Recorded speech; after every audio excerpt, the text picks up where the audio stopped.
Hello students, दृश्य success academy online classes में एक बार पुनः आपका स्वागत है। मैं विशाल सर एक बार पुनः आपका स्वागत करता हूं।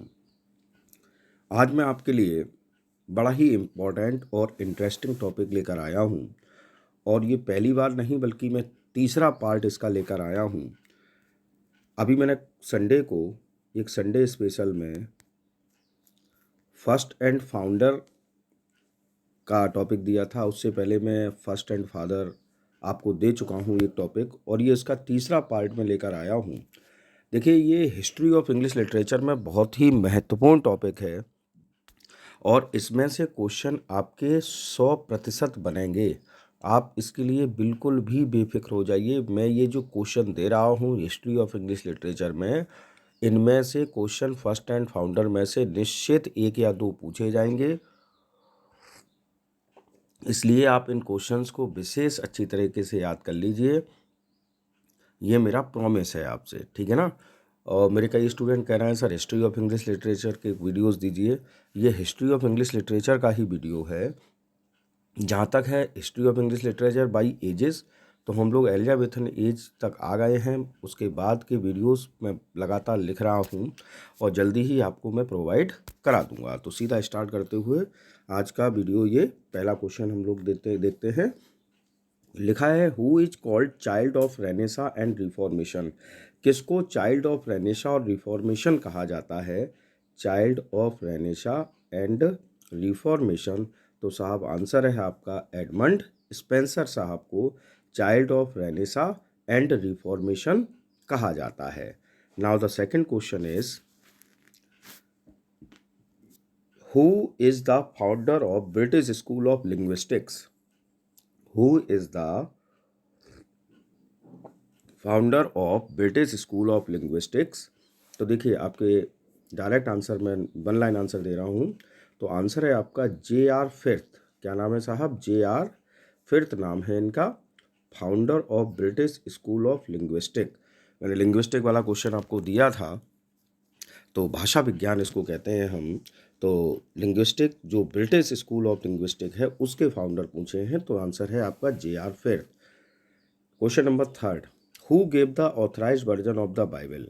अगर हम बात करें तो बाइबल जो है हेब्रू लैंग्वेज में है, उसको अंग्रेजी भाषा में इंग्लिश वर्जन देने का, ऑथराइज वर्जन देने का कार्य किसने किया?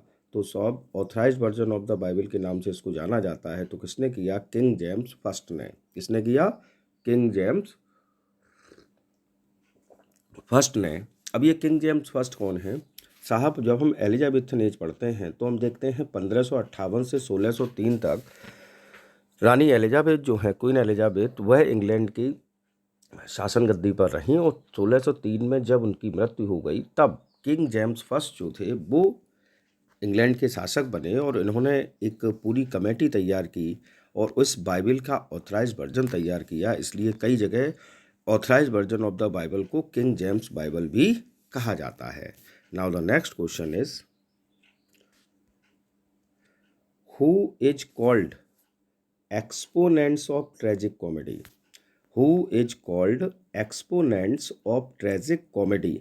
तो साहब ट्रेजिक कॉमेडी जो है उसको अपने शिखर पर, या आप कहते हैं कि आरंभ दिया और साथ ही साथ उसको शिखर तक पहुंचाया, तो वे राइटर हैं हमारे विलियम शेक्सपियर साहब। किसने किया साहब? विलियम शेक्सपियर साहब ने इसको इसके शिखर तक पहुंचाने का कार्य किया और ये इसके एक्सपोनेंट कहे जाते हैं। कौन? विलियम शेक्सपियर साहब। अगला क्वेश्चन है आपका question number 5, who is called exponents of epistolary novel. Epistolary novel, novel के अलग अलग प्रकार होते हैं, तो इसमें एपिस्टोलरी नॉवेल जो है उसके एक्सपोनेंट कौन कहे जाते हैं? The answer is Samuel Richardson. क्या आंसर है साहब? Samuel Richardson. विशेष ध्यान रखिएगा, इनको आप लोग लिख लीजिएगा, बहुत काम आने वाले हैं परीक्षा में ये आपकी, ठीक है साहब। Who is called exponents of epistolary novel? The answer is Samuel Richardson. Now the next question is who is called exponents of social essays. भाई सामाजिक एसेज जो हैं, सोशियल एसेज जो हैं, उनका एक्सपोनेंट किसको कहा जाता है? तो आंसर आपके हैं Francis Bacon. Father of English essays Francis Bacon, exponent of social essays Francis bacon.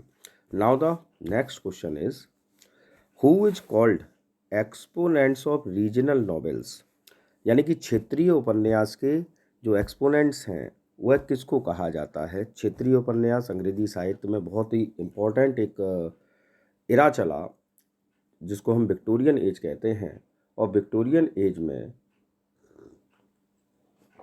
एक महत्वपूर्ण राइटर हुए जिनका नाम था थॉमस हार्डी। तो साहब थॉमस हार्डी जो हैं इनको एक्सपोनेंट्स ऑफ रीजनल नॉवेल्स कहा जाता है। तो आंसर याद रखें आप, Thomas Hardy, exponents of regional novels. Now the next question is who is called exponent of domestic novels? Who is called exponent of domestic novels? तो जब हम नॉवेल्स पढ़ते हैं साहब तो जिसको घरेलू उपन्यास कहा जाता है उनके एक्सपोनेंट के रूप में हम किसको जानते हैं। शायद इसका आंसर आप सभी को पता है। एक ऐसी महिला लेखक जिसको कि बहुत अधिक क्रिटिसाइज हुआ, लेकिन वही महिला ऐसे हैं जिनको कि आप कह सकते हैं कि विलियम शेक्सपियर के साथ इनकी तुलना भी की जाती है, ठीक। तो उनका नाम है साहब जैन ऑस्टन। यहाँ जो बार बार शब्द आ रहा है एक्सपोनेंट में बताना भूल गया, इसकी हिंदी होती है साहब प्रतिपादक। क्या हिंदी होती है? प्रतिपादक। तो आप कंफ्यूज ना हो, मैं बार बार एक्सपोनेंट बोल रहा था तो मैंने बस लेकिन अब ध्यान आया कि शायद आपको हिंदी ना पता हो, तो इसको हिंदी में कहते हैं साहब प्रतिपादक। तो who is called exponent of domestic novels, यानी कि डोमेस्टिक नॉवेल्स का प्रतिपादक किसको कहा जाता है। तो आपका आंसर है जैन ऑस्टन साहिबा को। Now the next question is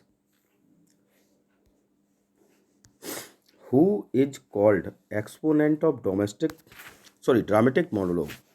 Who is called exponent of dramatic monologue? Dramatic monologue का प्रतिपादक किसको कहा जाता है साहब। तो रॉबर्ट ब्राउनिंग साहब को एक्सपोनेंट ऑफ ड्रामेटिक मोनोलॉग कहा जाता है। रॉबर्ट ब्राउनिंग साहब हमारे विक्टोरियन एज के राइटर हैं, और विक्टोरियन एज में इनका मुख्य वर्क जो रहा है वो ड्रामेटिक मोनोलॉग से संबंधित रहा है। तो इनको ड्रामेटिक मोनोलॉग का क्या कहा जाता है? एक्सपोनेंट कहा जाता है रॉबर्ट ब्राउनिंग साहब को। Now the next question is who is called father of criticism,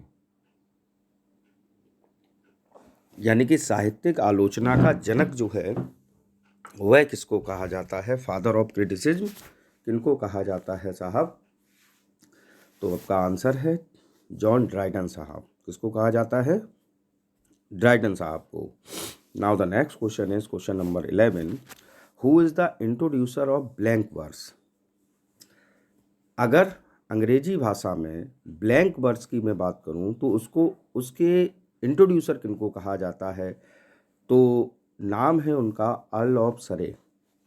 क्या नाम है? अर्ल ऑफ सरे साहब जो थे उन्होंने ब्लैंक वर्स को इंट्रोड्यूस किया अंग्रेजी भाषा में। Now the next question is who is the introducer of free verse. देखिए ब्लैंक वर्स, फ्री वर्स ये सब स्टेंजा फॉर्म है, राइटिंग के फॉर्म हैं, और मैं आपको एक पूरा वीडियो जल्दी ही ले दूंगा जिसमें मैं आपको फ्री वर्स, ब्लैंक वर्स और ये सभी चीज़ें समझाऊंगा ये क्या होती हैं। तो फिलहाल अभी आप क्वेश्चन याद करिए, who is the introducer of free verse. Free verse का इंट्रोड्यूसर किसको कहा जाता है। तो साहब अमेरिकन पोइट रहे हैं, एक बहुत ग्रेट पोइट हैं, नाम है वॉल्ट विटमैन साहब। तो वॉल्ट विटमैन को इंट्रोड्यूसर ऑफ फ्री वर्स कहा जाता है। वॉल्ट विटमैन की एक पोएम आप सबने पढ़ी है on his blind Walt Whitman की एक पोएम आप सबने पढ़ी है, नाम है ओ कैप्टन माई कैप्टन। तो वही वॉल्ट विटमैन साहब जो हैं उनको फ्री वर्स का इंट्रोड्यूसर कहा जाता है। Now the next question is question number 13 who is the founder of journal. Journal का फाउंडर किसको कहा जाता है। जर्नल का फाउंडर किसको कहा जाता है। तो साहब पीबी शैली को जर्नल का फाउंडर कहा जाता है। Now the next question is अगला क्वेश्चन आपका है question number 14 who is called sage of Concord. किसको कहा जाता है सेज ऑफ कॉनकॉर्ड। तो साहब इमर्सन साहब को कहा जाता है सेज ऑफ कॉनकॉर्ड। ध्यान रखिएगा। किसको सेज ऑफ कॉनकॉर्ड कहा जाता है? तो साहब इमर्सन साहब को सेज ऑफ कॉनकॉर्ड कहा जाता है। अगला क्वेश्चन बहुत इंपॉर्टेंट है। Who is the first lexicographer? Who is the first lexicographer? किसको पहला लेक्सिकोग्राफर कहा जाता है अंग्रेजी भाषा में? यानी कि लेक्सिकोग्राफर का मतलब होता है वह व्यक्ति जिसने कि शब्दकोश लिखा। क्या लिखा साहब? शब्दकोश लिखा, यानी डिक्शनरी लिखने वाले को लेक्सिकोग्राफर कहा जाता है। तो अंग्रेजी भाषा में पहले लेक्सिकोग्राफर कहे जाते हैं डॉक्टर सैमुअल जॉनसन साहब। किसने लिखा साहब? Doctor Samuel Johnson. आज जो हम लोग ऑक्सफोर्ड डिक्शनरी पढ़ते हैं उससे भी लगभग 150 वर्ष पहले सैमुअल जॉनसन साहब ने अपनी डिक्शनरी दी थी। तो ये अंग्रेजी भाषा की पहली रिकग्नाइज्ड डिक्शनरी मानी गई है। Is it clear? तो फर्स्ट लेक्सिकोग्राफर किसको कहा जाता है? डॉक्टर सैमुअल जॉनसन को। Now the next question is who is the introducer of टेरजा Rima, जिसको हम रिमा कहते हैं, यानी कि टेरजा रिमा के इंट्रोड्यूसर कौन है? तो टेरजा रिमा भी जैसा कि अभी फ्री वर्स आया, ब्लैंक वर्स आया, उसी प्रकार से टेरजा रिमा है साहब। तो इसके प्रतिपादक जो हैं, इसके जो इंट्रोड्यूसर हैं वो हैं आपके शैली साहब। क्या नाम है साहब? पीबी शैली साहब। तो नेक्स्ट क्वेश्चन है आपका question number 17। Who is the introducer of printing press in England? Printing press को इंग्लैंड में पहुंचाने वाले, यानी कि किस व्यक्ति ने ऐसा था जिसने कि इंट्रोड्यूस किया था इंग्लैंड में? तो साहब प्रिंटिंग प्रेस जो इंग्लैंड में आई उसको थे विलियम कैक्सटन। क्या नाम था साहब इनका? William Caxton. जब मैंने आपको रेनेसा पढ़ाया था तो रेनेसा में मैंने स्पष्ट रूप से बताया था कि विलियम कैक्सटन जो कि प्रिंटर थे उस समय किंग के, राजा के, उन्होंने पहली प्रिंटिंग प्रेस सेट की थी इंग्लैंड में। तो इसका राइट आंसर जो है वो आपका होगा विलियम कैक्सटन साहब। ये आपके कहे जाते हैं introducer of printing press in England. Now the next question is, अगला क्वेश्चन बड़ा ही महत्वपूर्ण है इसी से related. Who invented printing press? England में प्रिंटिंग प्रेस लेकर आए विलियम कैक्सटन, लेकिन प्रिंटिंग प्रेस का आविष्कार विलियम कैक्सटन ने नहीं किया था। इसका आविष्कार जर्मनी में हुआ था और एक जर्मन व्यक्ति थे, उन्होंने इसका आविष्कार किया और नाम उनका था जॉन गटनबर्ग। जॉन गटन्सबर्ग नाम इनका है। प्रिंटिंग प्रेस के आविष्कारक का नाम जॉन गटन्सबर्ग। देखिए वैसे तो प्रिंटिंग प्रेस एक साइंटिफिक इन्वेंशन है, लेकिन प्रिंटिंग प्रेस का बहुत अधिक प्रभाव लेखनी पर पड़ा, साहित्य पर पड़ा है। और आप कह सकते हैं कि प्रिंटिंग प्रेस के आविष्कार के बाद ही जो लोगों में ज्ञान के प्रति जो रुचि बढ़ी वो इस प्रिंटिंग प्रेस के आविष्कार के बाद ही बढ़ी, क्योंकि अधिक से अधिक मात्रा में बुक पब्लिश हुई, लोगों तक अधिक से अधिक मात्रा में पहुंची, उन्होंने उसका अध्ययन किया और अध्ययन करने के बाद नई नई चीज़ें सीखी। Now the next question is who is called the bell of English poetry? किसको द बेल कहा जाता है अंग्रेजी पोइट्री का, इंग्लिश पोइट्री का? ध्यान रखिएगा ये term, who is called the bell of English poetry. तो साहब चौसर साहब को कहा जाता है the bell of English poetry. किसको कहा जाता है? Who is called the bell of English poetry. तो चौसर साहब को कहा जाता है the bell of English poetry. Now the next question is who is called the precursors of English novel? English novel के प्रेक्यूर्सर्स किसको कहा जाता है साहब? तो देखिए जोसेफ एडिसन और रिचर्ड स्टील साहब को प्रेक्यूर्सर्स ऑफ इंग्लिश नॉवेल कहा जाता है। किसको कहा जाता है? Precursors of English novel, Joseph Addison और रिचर्ड स्टील साहब। अगला क्वेश्चन बहुत महत्वपूर्ण, कई बार जो कॉम्पिटिटिव एग्जाम्स हैं टीजीटी पीजीटी के उनमें पूछा गया है। Who is the founder of graveyard school of poetry? Graveyard school of poetry के जनक का आपको नाम बताना है। ग्रेवयार्ड स्कूल ऑफ पोइट्री, तो साहब नाम है इनका थॉमस ग्रे। थॉमस ग्रे, देखो इसको बड़े आसानी के साथ आप याद कर सकते हैं। थॉमस ग्रे की पोएम है elegy written in a country churchyard. अब इसमें क्या लिखा हुआ है? ग्रेवयार्ड। तो ग्रेवयार्ड और चर्चयार्ड दोनों कब्रिस्तान होते हैं। तो साहब इससे आप याद रख सकते हैं कि थॉमस ग्रे साहब जो हैं फाउंडर हैं ग्रेवयार्ड स्कूल ऑफ पोइट्री के। Next question is question number 22। Who is the prominent member of royal society? Royal society के प्रोमिनेंट मेंबर का नाम आपको बताना है। तो आंसर है आपका जॉन ड्राइडन साहब। अगला क्वेश्चन बहुत महत्वपूर्ण है। Who coined the term metaphysical? किसने मेटाफिजिकल शब्द दिया? किसने मेटाफिजिकल शब्द जो है वो पहली बार दिया? तो साहब डॉक्टर सैमुअल जॉनसन साहब ने पहली बार मेटाफिजिकल शब्द जो है वो दिया था। किसने? Who coined the term metaphysical? Answer है आपका doctor Samuel Johnson. Question number 24 बहुत महत्वपूर्ण। Who is called father of modern drama? Modern drama का जनक किसको कहा जाता है? मॉडर्न ड्रामा, आधुनिक समय का जो ड्रामा है, आधुनिक जो मॉडर्न एज है, उसमें अगर ड्रामा का जनक हम कहें तो किसको कहते हैं? तो साहब आंसर है आपका यूजीन ओ नील। किसको कहते हैं साहब? यूजीन ओ नील साहब को मॉडर्न ड्रामा का क्या कहा जाता है? जनक कहा जाता है। Now the last question of today's video is who is called father of short story?